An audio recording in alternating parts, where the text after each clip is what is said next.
सखर में ग़रीबाबाद वारे इलाइक़े बेड़ी चौक वटि 4 माड़े इमारत जे दुकाननि खे लॻल बाहि फ्लैटनि खे वकोड़े वई, जंहिंजे नतीजे में हिक ई कुटुंब जा 4 भाती सड़ी फोत थी विया। दुकान में बिजली जे शॉर्ट सर्किट सबबि फ्लैट खे बाहि लॻी ऐं दुंहें सबबि दम घुटण करे 4 माण्हू पंहिंजूं हयातियूं विञाए वेठा। सड़ी वियलनि खे गम्स अस्पताल गंबट ऐं ज़ख़्मियुनि खे सिविल अस्पताल सखर मुंतक़िल कयो पियो। ज़ख़्मियुनि में मोहम्मद जावेद, मोहम्मद अलियान, मोहम्मद उमर, हैदर अली ऐं सोहेल अकबर शाह शामिल आहिनि। इलाइक़े वासियुनि जो चवणु आहे त ओचितो बाहि लॻी वई, जंहिंजी इब्तिदाई रिपोर्ट ज़ाहिर नाहे थी सघी। क़ौमी अवामी तहरीक पारां सिंध जे मुख़्तलिफ़ शहरनि में महांगाई, करप्शन ऐं बेरोज़गारी ख़िलाफ़ एहतिजाजी रैलियूं कढी धरणा हया विया। डिस्ट्रिक्ट प्रेस क्लब, जामशोरो हेठि कोटड़ी आॾो क़ौमी अवामी तहरीक जे कारकुननि शबीर सांद, ज़ाकिर बलोच, अहमद अली चांडे ऐं ॿियनि जी अॻवानी में प्ले कार्ड खणी एहतिजाज रिकॉर्ड करायो वियो। एहतिजाज कंदड़नि जो चवणो हो त सिंध में बेरोज़गारी सबबि ग़ुर्बत माण्हुनि जो जीअण झंझाल करे छॾियो आहे। मीरपुर बठोर में क़ौमी अवामी तहरीक पारां यूसुफ कुंभार, जी सिंध लिबरल फ्रंट जे कादिर ज़हूर ऐं ॿियनि जी अॻवानी में नेशनल बैंक चौक खां मेन रोड ताईं एहतिजाजी रैली कढी धरणो हयो। इन मौक़े ते मुज़ाहिरीन वधंदड़ महांगाई ऐं करप्शन ख़िलाफ़ सख़्त नारेबाज़ी पिणु कई। जुडे में शाहिद कलोई, मंसूर खोसो, अली बख्श पिताफी, वहाब कलोई ॿियनि जी अॻवानी में क़ौमी अवामी तहरीक जे कारकुननि पारां मुज़ाहिरो कयो। इन मौक़े ते ख़िताब कंदे अॻवाननि चयो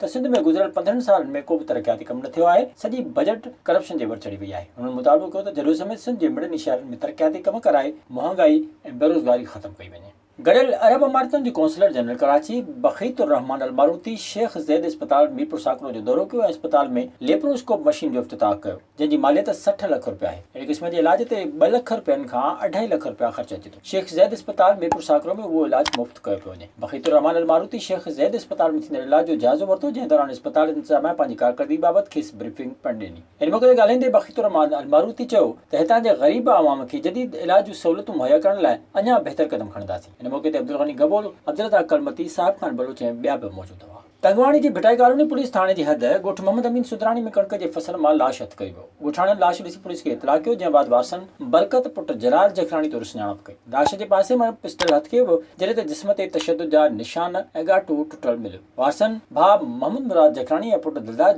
जखराणी ॿुधायो त नौजवान बरकत जखराणी खे राति घर वापसि ईंदे रस्ते में मारियो वियो आहे। हुन मुतालबो कयो त नौजवान जे क़त्ल जी जांच कराई वञे। विज़िट कयो अवामी आवाज़ मीडिया ग्रुप जी वेबसाइट awamiawaz.pk।